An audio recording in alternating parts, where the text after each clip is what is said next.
حضور اکرم صلی اللہ علیہ وآلہ وسلم نے فرمایا، جب اللہ پاک بندے کو کوئی نعمت عطا فرماتا ہے اور وہ بندہ اس نعمت کے ملنے پر الحمدللہ کہتا ہے تو بندے نے جو شکر ادا کیا وہ اسے ملنے والی نعمت سے افضل ہے۔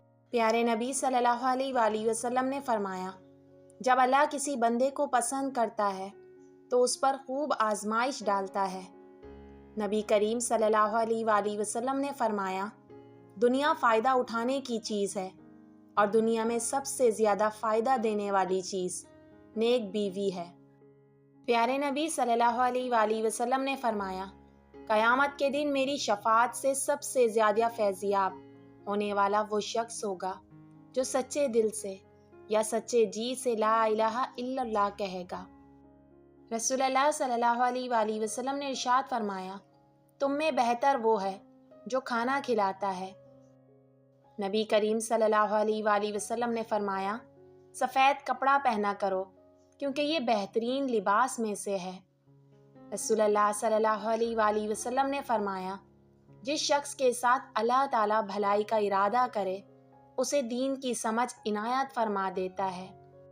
حضرت جابر رضی اللہ تعالیٰ عنہ روایت کرتے ہیں کہ نبی اکرم صلی اللہ علیہ وآلہ وسلم نے فرمایا، فرض نمازوں کی مثال تم میں سے کسی ایک شخص کے گھر کے آگے سے گزرنے والے میٹھے پانی کی نہر کی طرح ہے جس میں وہ روزانہ 5 مرتبہ غسل کرے۔ رسول اللہ صلی اللہ علیہ وآلہ وسلم نے فرمایا، مسلمانوں، اپنے سے ادنا لوگوں کی طرف دیکھا کرو، اپنے سے اعلیٰ لوگوں کی طرف نہ دیکھا کرو، تاکہ تم خدا کی نعمتوں کو جو تم کو دی گئی ہیں حقارت کی نظر سے نہ دیکھو۔ پیارے نبی صلی اللہ علیہ وآلہ وسلم نے فرمایا، جہنم نے اپنے رب کے حضور میں شکایت کی اور کہا کہ میرے رب، میرے ہی بعض حصے نے بعض کو کھا لیا ہے۔ اللہ تعالیٰ نے اسے 2 سانسوں کی اجازت دی، ایک سانس سردی میں اور ایک گرمی میں۔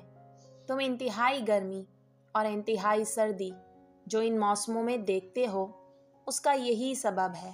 رسول کریم صلی اللہ علیہ وآلہ وسلم نے فرمایا، جس نے میری سنت سے محبت کی اس نے مجھ سے محبت کی، اور جس نے مجھ سے محبت کی وہ جنت میں میرے ساتھ ہوگا۔